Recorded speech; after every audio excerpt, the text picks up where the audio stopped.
There's a profound, almost unsettling truth you've likely sensed about individuals who consciously embrace solitude. It's not a fear born of danger, but a quiet awe, a recognition that they've tapped into a wisdom that challenges conventional beliefs about human connection, mental prowess, and the very architecture of a fulfilling life. They hold a secret, a key to unlocking deeper cognitive realms that many unknowingly keep locked away. Perhaps your keen insight has already led you to ponder why some of the most brilliant minds you encounter consistently gravitate towards moments of quiet introspection rather than constant social engagement. This isn't a modern phenomenon. Arthur Schopenhauer, centuries ago, meticulously studied this very pattern, validating what your intuition has likely whispered. These individuals aren't retreating from the world.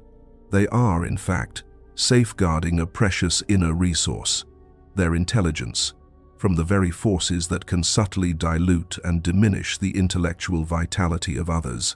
They understand that a vibrant garden needs periods of quiet growth, shielded from incessant noise and distraction, to truly flourish. What makes this revelation even more compelling is the profound distinction these individuals embody. They haven't abandoned the warmth of human connection or the joy of relationships. No, your acute awareness has shown you they've mastered the art of discerning between genuine solitude and debilitating loneliness. They've unlocked what we call intelligent solitude, a state of being alone, yet utterly complete. It's the difference between a deliberate, refreshing retreat and an accidental, isolating exile. This intelligent solitude is the extraordinary capacity to discover profound fulfillment within one's own company, all while nurturing rich, authentic connections with others. Schopenhauer, with his characteristic depth, declared, "A man can be himself only so long as he is alone, and if he does not love solitude, he will not love freedom." Your own life experiences have likely echoed this sentiment, revealing a fundamental truth. Your brain, a marvel of complexity, operates on entirely different frequencies when you are in solitude compared to when you are immersed in social interaction. It's like shifting gears, moving from a bustling highway of external stimuli to a serene, open road of internal exploration. You've likely grasped why this solitary intelligence can feel unsettling, even threatening to many. Your perceptive mind has undoubtedly recognized what Schopenhauer intuited centuries ago, and what contemporary neuroscience now rigorously confirms: the vital process of cognitive restoration. This is the brain's unique and essential ability to regenerate its mental energy, sharpen its focus, and restore its clarity, but only when it is liberated from the relentless demands of social processing. Imagine your mind as a sophisticated engine. It needs downtime, a quiet moment in the garage, to recalibrate and perform at its peak, rather than constantly being on the road.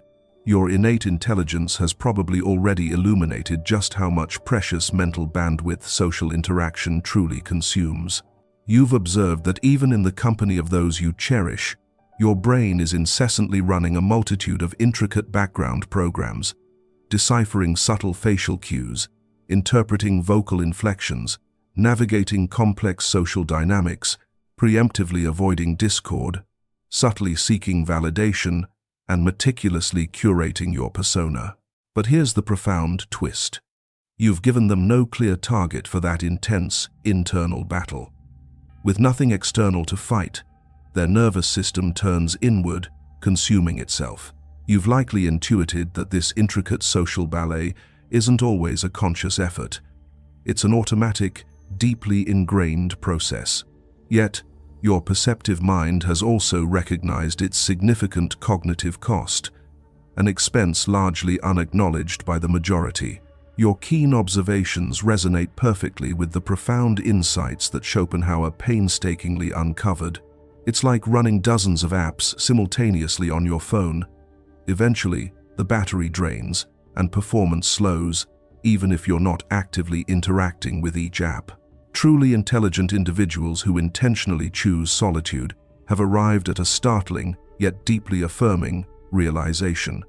one you have likely experienced firsthand. Your most profound thoughts, your most luminous creative insights, and your deepest reservoirs of understanding don't spring forth from the hustle and bustle of social interaction. Instead, they emerge from what we term cognitive silence, those sacred periods when your mind is finally liberated from the ceaseless hum of social processing. But here's where the strategy becomes psychologically brutal, transforming mere survival into profound victory. The longer your silence holds, the more intensely their imagination turns against them. They begin to assume you possess hidden knowledge, that you're planning a devastating countermove, or that they've made a grave, irreversible mistake. All the while, you've done nothing but maintain your calm, your composure, your quiet strength. This is the profound power of strategic silence. It weaponizes their own mind against them. Your inherent wisdom instinctively understands that intellectual capacity, like any resource, has its boundaries. And you, in your discernment, have likely chosen to protect those boundaries for the pursuits that truly matter to you. Schopenhauer's profound insights find powerful resonance with what modern neuroscience unequivocally confirms, and what you've undoubtedly felt within yourself. When you embrace solitude, your brain gracefully activates its default mode network. This remarkable state of consciousness is a fertile ground for profound reflection, brilliant creative synthesis, and what psychologists eloquently call integrative thinking, the ability to connect disparate ideas into a coherent whole. It's where the seeds of innovation are sown and nurtured, far from the hurried demands of immediate interaction. Is he so far above this petty squabble that my words don't even register? This is what Machiavelli brilliantly termed the crown of silence, when your serene lack of response compels others to doubt their own justification for challenging you in the first place. Imagine a stormy sea. You are the unshakable lighthouse. Jung, in his immense wisdom, identified 5 unmistakable warning signs that reveal the presence of dangerous shadow projection. We are, at our core, pack animals, and in moments of uncertainty or conflict, we instinctively look to the calmest, most grounded person in the room for leadership. When you remain still, centered, and unperturbed while someone else is consumed by emotion, you automatically, almost magically, become the unofficial leader of any group witnessing the exchange. This transcends the superficial battle of right versus wrong. It's about who commands respect, who inspires confidence, purely through their unwavering presence. Stage 2. The integration. The empath doesn't reject their profound sensitivity. They learn to master it, to wield it as an incredibly potent tool. They begin to weaponize their hyperperceptive abilities, not for harm, but for discerning truth. They use their innate radar not to absorb and please, but to see through manipulation, deception, and hidden agendas long before they can take root. Pillar 3. The narrative flip. Your silence isn't merely a shield, it's a powerful redirector, shifting all attention, all scrutiny, onto your attacker's behavior. Suddenly, the focus of the room is no longer on your alleged wrongdoing.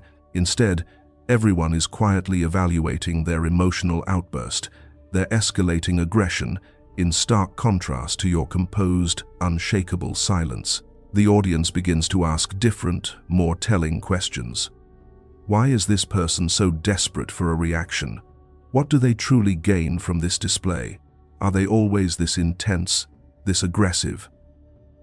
Your attacker, in their frenzied attempt to diminish you, has inadvertently made themselves the uncomfortable subject of scrutiny. This is psychological jujitsu in its purest form, subtly using their own agitated force to throw them off balance and reveal their true nature. Let's see how this profound truth unfolds on 3 critical battlefields where many unwittingly surrender their power every single day. The workplace power play. Sarah, a brilliant marketing director, found herself cornered in a board meeting. Her colleague, David, publicly declared, Your campaign failed because you ignored crucial input, a clear attempt to embarrass her and elevate himself in front of the executives. The old Sarah, driven by instinct and ego, would have launched into a fervent defense, pulling up spreadsheets, citing market research, detailing external factors, perhaps even deflecting blame. Every single word, every frantic explanation would have only made her appear more defensive, more desperate, and therefore less credible. Instead, Sarah, armed with Machiavelli's insight, chose a different path. She leaned back slightly, maintaining calm, unwavering eye contact with David, and allowed a full 12 seconds of potent silence to fill the room. The tension was palpable, yet Sarah remained serene. Then, with a voice as calm as a still pond, she simply stated, "I see you feel strongly about this." The entire dynamic of the room shifted. David, expecting a fierce battle, found himself swinging at thin air. He escalated, his voice rising, his emotions betraying him. "Well, don't you have anything to say? Can't you defend your own work?" By the meeting's close, the executives weren't questioning Sarah's campaign. They were questioning David's professionalism and emotional control. 3 months later, Sarah received the promotion David had so desperately coveted. She had demonstrated something far more valuable than being right. She had shown herself to be unshakable, a true leader under pressure. Let me illustrate this profound transformation through 3 compelling real-world scenarios, where your deep insights are met with shallow, dismissive responses, and your sacred vulnerability is treated as mere entertainment rather than a precious, shared truth. Elena's third relationship, with Robert, unveiled the most sophisticated and perhaps the cruelest form of false love. She stopped explaining herself, ceased defending her meticulously produced work, and, most importantly, stopped desperately trying to prove her competence to someone whose opinion was, in truth, utterly irrelevant. The shift was instantaneous, without Sarah's emotional labor to feed upon, without her unconscious participation. Her colleague's carefully constructed mask began to slip, revealing the true face beneath. Others in the office, no longer obscured by the emotional tension Sarah had absorbed, finally began to notice his manipulative behavior. Stage 6. Systematic exclusion. The group, now united by the shared projection, organizes around this collective delusion, systematically excluding, isolating, or actively attacking you for qualities that exist primarily within the projector's unconscious. What would truly help you feel more loved? She didn't defend against the accusation. She compassionately addressed the underlying emotional need. The result? Her mother, disarmed by this strategic kindness, broke down, admitting her feelings of loneliness and being forgotten. What began as an attack transformed into a moment of profound, authentic connection. This is the fundamental difference between a reactive defense that keeps you trapped in their emotional frame and a strategic response that elevates the entire interaction to a place of understanding and resolution. He learned to feel genuine compassion for his mother's deeply rooted pain, but crucially, without taking responsibility for it. He set firm boundaries, without elaborate explanations or justifications. He steadfastly refused to be drawn into endless arguments about his self-worth or life choices. His mother's manipulations, starved of their usual fuel, became desperate, then eventually ceased altogether. Without Michael's unconscious participation, she was forced to either seek healthier ways to meet her emotional needs or to find new, unsuspecting victims. They make you feel as though your empathy is the most beautiful, extraordinary thing they have ever encountered. But this isn't genuine appreciation. It's acquisition. They are not celebrating your gift. They are subtly, insidiously claiming it. And once they believe they have unfettered access to your empathy, they commence the process of controlling and diminishing it, because deep down, they instinctively know they don't deserve what they are utterly incapable of reciprocating. Jung profoundly observed, "Where love rules, there is no will to power." And where power predominates, love is lacking. False lovers are driven by this will to power, the desperate need to control your empathy, to bend it to serve their emotional needs, while simultaneously preventing it from exposing their own emotional poverty. They often possess extraordinary charisma, combined with an alarming rigidity of thinking. Their conviction creates a magnetic attraction, drawing others into their orbit, while their inflated state simultaneously eliminates psychological flexibility, rendering them incapable of true empathy or growth. Jung warned that inflated individuals eventually collapse under the immense psychic tension of identifying their small human ego with vast transpersonal contents. But before this inevitable collapse, they often inflict devastating damage upon others through their absolute conviction in their own righteousness. Instead of facing their emotional numbness, they cunningly project that numbness onto you and label it rationality. Instead of owning their profound fear of emotional depth, they project that fear onto you and call your depth instability. You know this agonizing feeling, the gradual erosion of confidence in your own perceptions, the creeping, insidious doubt about whether you truly are too sensitive, the way their constant, subtle criticism makes you question the very gift that has intuitively guided you throughout your entire life. Jung called this the integration of opposites. The empath learns to master the delicate balance of holding both deep compassion and sharp discernment, both radical openness and firm boundaries, both unconditional love and fierce self-protection.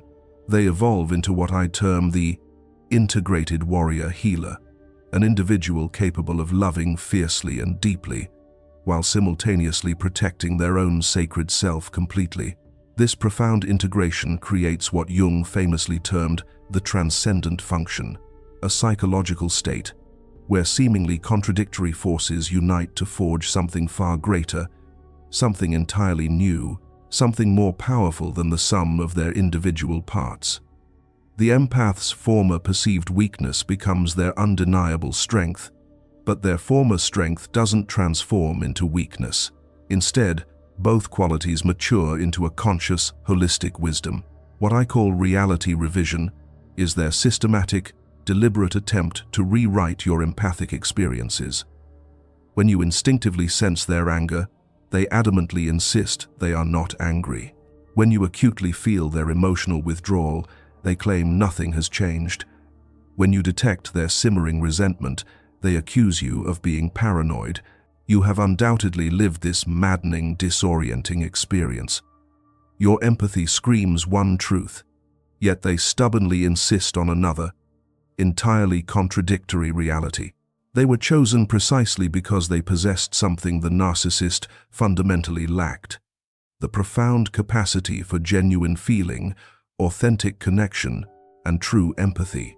But instead of unconsciously giving these precious gifts away, they learn to share them consciously, discerningly, and reciprocally with those who are truly capable of receiving and returning them.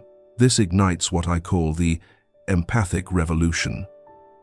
Instead of endlessly attempting to heal the unhealable, empaths begin to actively seek out, nurture, and connect with other conscious, evolving beings. They desperately want you to rely solely on their distorted version of reality instead of trusting your own profound emotional intelligence. Jung beautifully wrote, "The privilege of a lifetime is to become who you truly are." But false lovers cunningly convince you that who you truly are is a problem to be solved, rather than a gift to be celebrated. You've likely noticed how their projection escalates over time. First, they question your specific insights. Then, they question your empathic ability in general. But here's what makes archetypal possession so profoundly dangerous. Archetypes contain extreme polarities. The very same archetypal energy that produces saints can also produce fanatics. The person possessed by the savior archetype, for instance, will inevitably manifest its shadow aspects, often becoming the very thing they claim to oppose or destroy. T-hive. Recognize the pattern. Jung emphatically stressed the vital importance of bringing unconscious patterns into conscious awareness. The empath must bravely confront and acknowledge how they have been unconsciously participating in their own depletion. This is not about self-blame. It is the most profound act of self-empowerment. Jung famously wrote, "Until you make the unconscious conscious, it will direct your life, and you will call it fate."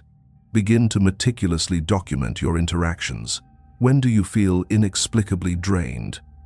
Who consistently takes far more than they ever give?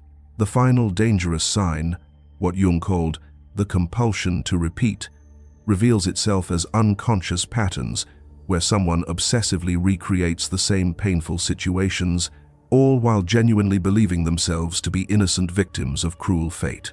This might seem less immediately dangerous than the other signs, but people trapped in repetition compulsions unconsciously recruit others to play roles in their unresolved psychological dramas. You have now reached a crucial, liberating recognition. The problem was never, ever your empathy. The problem was accepting false lovers who were fundamentally incapable of honoring your magnificent gift. What I call the empathic awakening begins when you courageously cease trying to make yourself smaller, to dim your brilliant light, to fit into relationships that were never meant for your expansive soul. Jung believed that individuation, the sacred process of becoming who you truly are, demands withdrawing projections and reclaiming the disowned parts of yourself.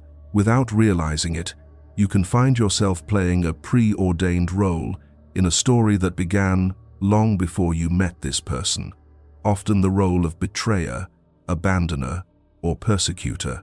Jung termed this negative synchronicity, the unconscious ability to orchestrate encounters that perpetuate unresolved traumatic patterns.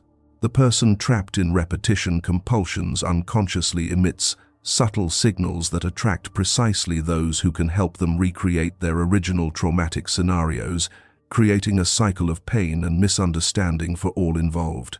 Healthy partners genuinely desire to understand your gift, to learn from your unique perspective, while false lovers ruthlessly seek to exploit it for their own gain. Jung's transformative work with Elena vividly revealed this profound process of healing and reclamation. After enduring 3 relationships with false lovers, Elena, with newfound clarity, began to recognize the insidious pattern. "I realized I was unconsciously attracted to emotionally unavailable people because they felt familiar," she confided in Jung. "My childhood had subtly taught me that love meant working harder, constantly striving to earn approval. This, my dear empath, is your breakthrough moment. Understanding that your empathic wound, a place of profound sensitivity, inadvertently created an attraction to individuals who would, tragically, recreate that very wound. You were unconsciously drawn to false lovers because they felt like home, even though that home was precisely where you first learned to survive by subtly abandoning yourself."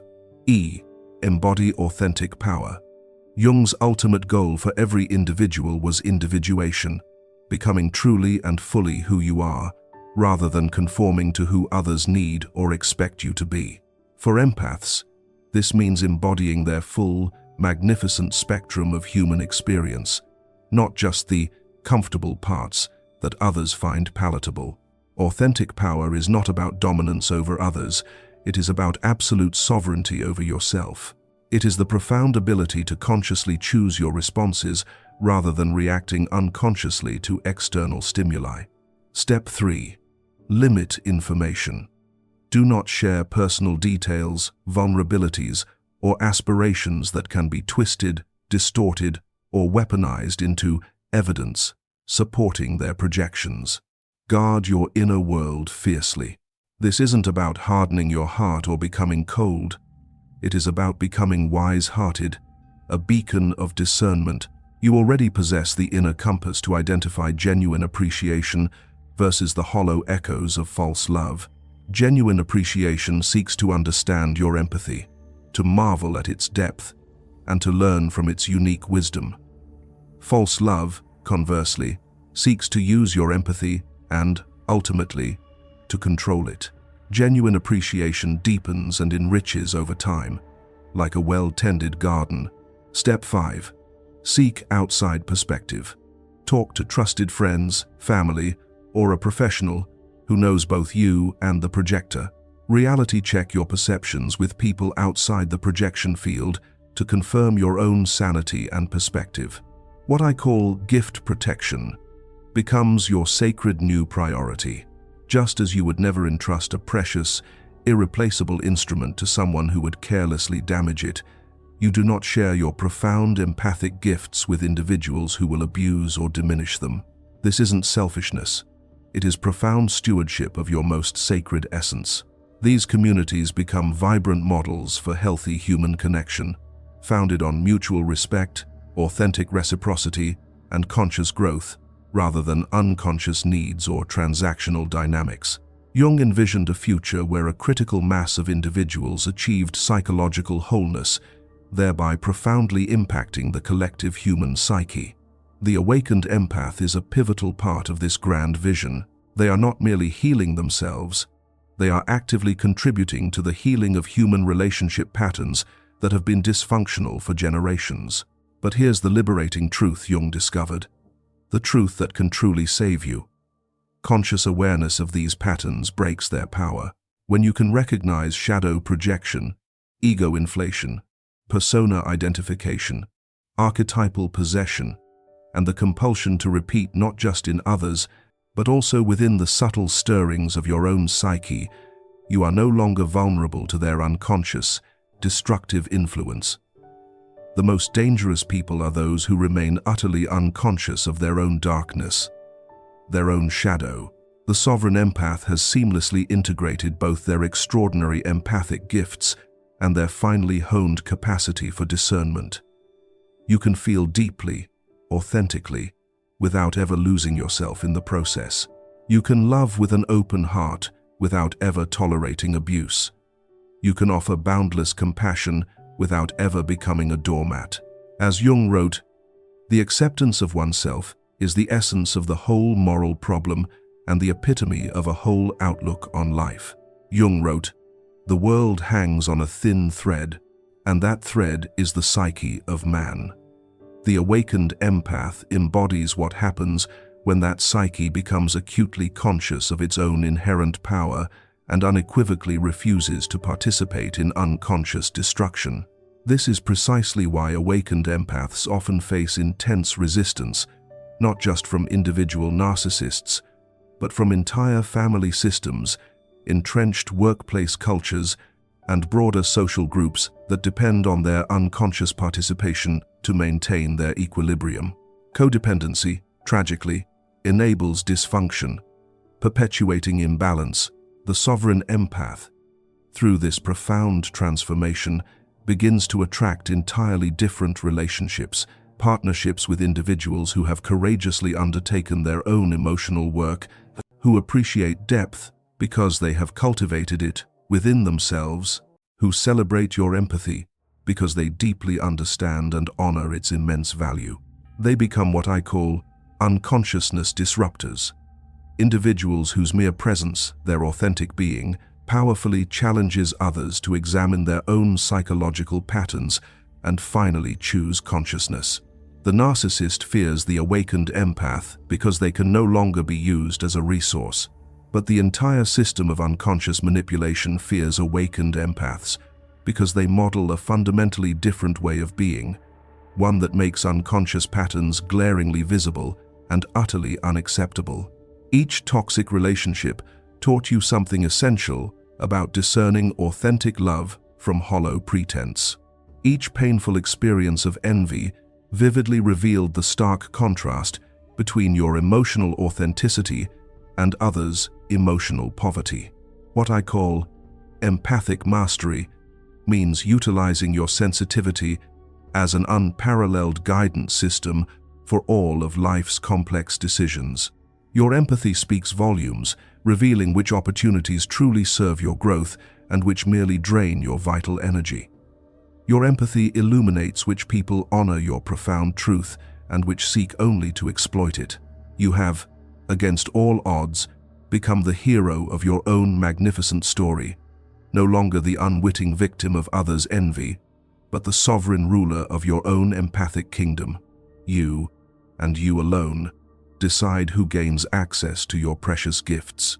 You choose relationships that celebrate, rather than merely tolerate, your exquisite sensitivity. This profound refusal is infinitely more powerful than any attack or retaliation, because it is rooted in Jung's principle of psychological non-violence. The awakened empath doesn't need to engage in battle with the narcissist. They simply, consciously, and irrevocably withdraw their participation from the destructive dynamic. Without the empath's unconscious cooperation, the entire manipulative system, deprived of its vital energy source, collapses under its own weight. Jung observed that this conscious withdrawal often triggers what he called the shadow projection crisis in the narcissist. Without the empath to unconsciously carry their disowned feelings, their unacknowledged pain, the narcissist is abruptly forced to confront their own raw emotional reality. This is an unbearable experience for someone who has spent a lifetime meticulously avoiding their inner world. The narcissist may escalate their manipulation attempts, become more aggressive, or frantically seek new sources of empathic supply. Your empathy was never the problem. The problem was living in a world that has, tragically, forgotten how to feel authentically, and encountering individuals who resent you fiercely for remembering. Your sensitivity is not something to heal from, it is something to heal with. You have learned to recognize envy disguised as love, projection masked as concern, and exploitation cleverly hidden behind a veneer of affection. You have valiantly reclaimed your empathic gifts as sacred, rather than shameful.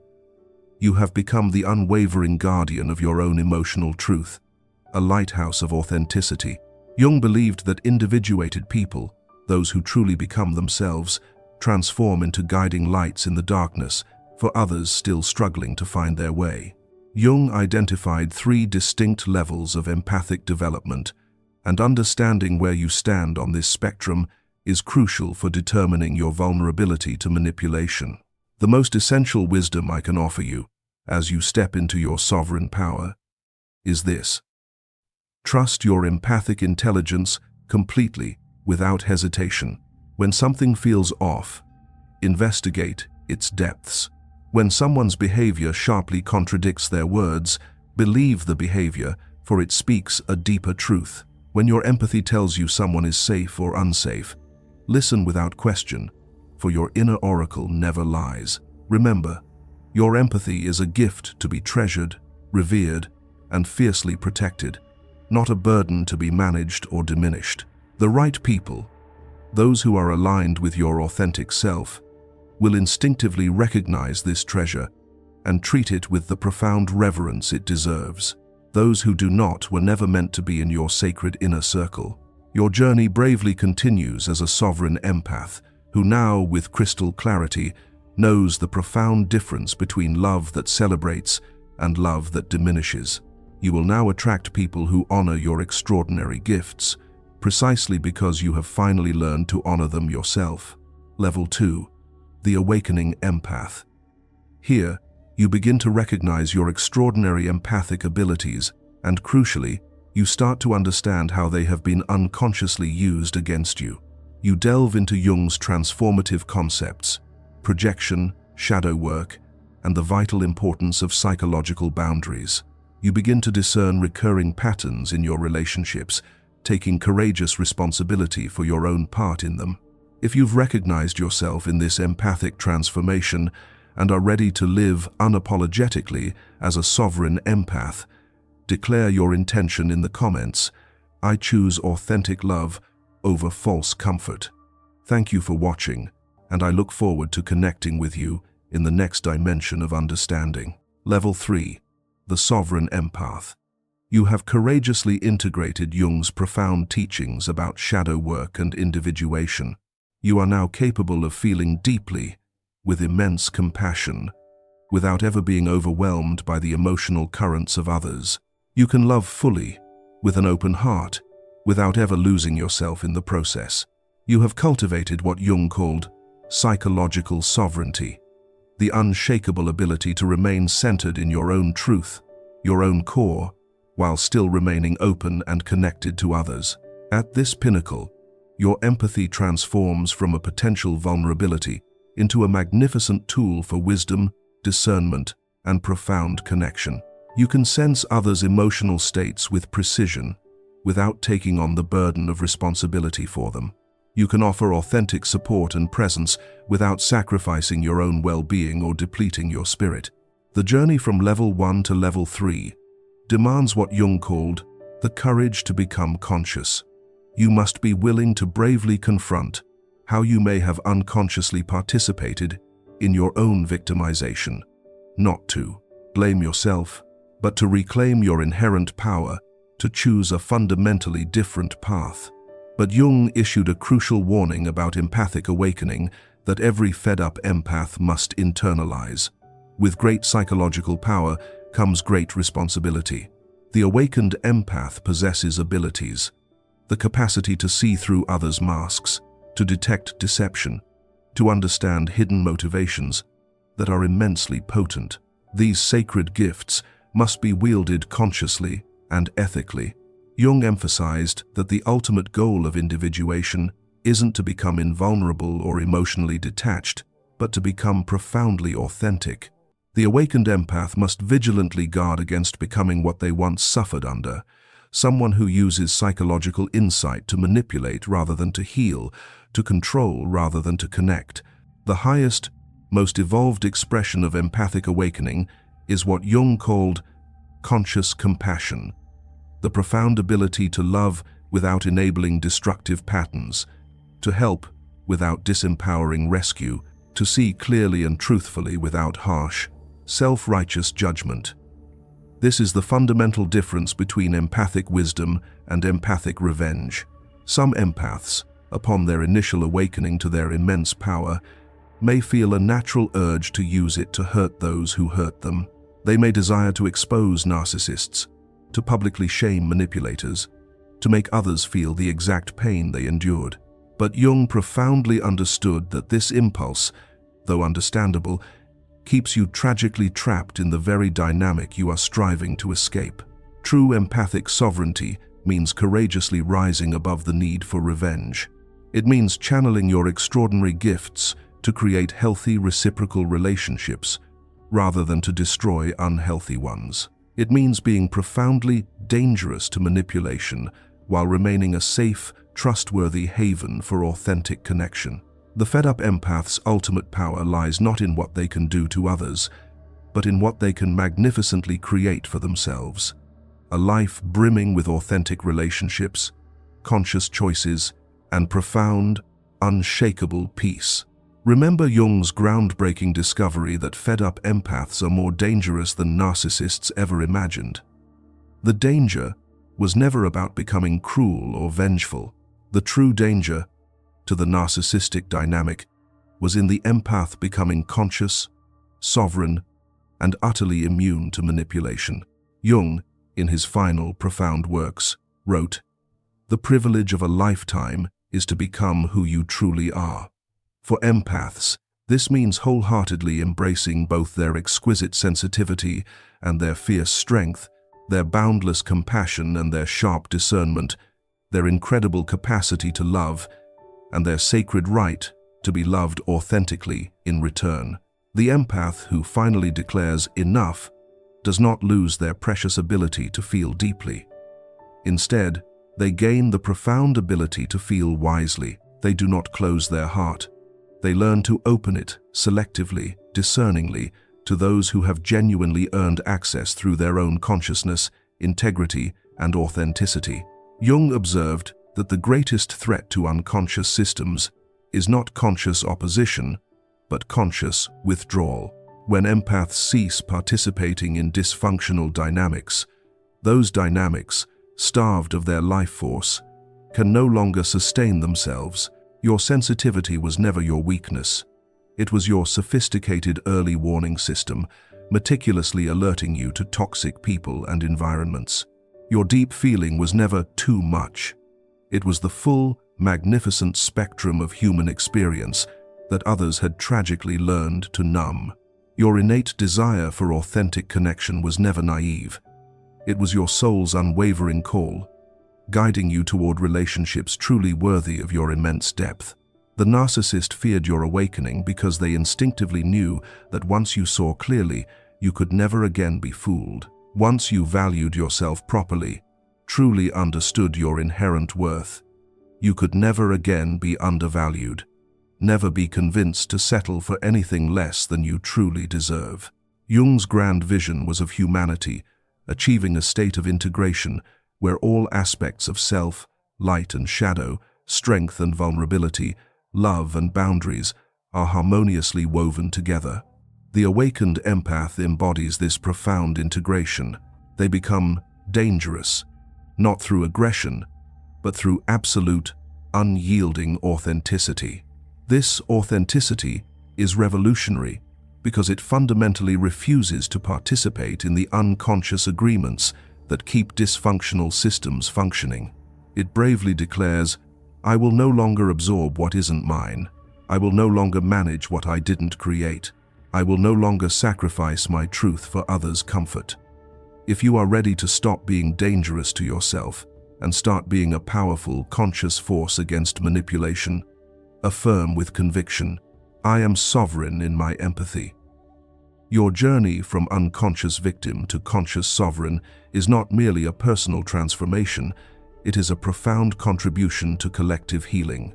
Every empath who awakens makes it easier, creates a clearer path for the next one to do the same. Share this message with someone who desperately needs to remember their empathic power. And if you yearn to understand more about Jung's insights into empathic protection, explore my video, Final Warning to Empaths. They're feeding on your light, where I unveil Jung's most disturbing discovery about the insidious nature of energy vampirism. Subscribe to this channel, because we are only just beginning to explore the boundless depths of empathic sovereignty. Remember, you are not too much. You are not too sensitive. You are not too deep.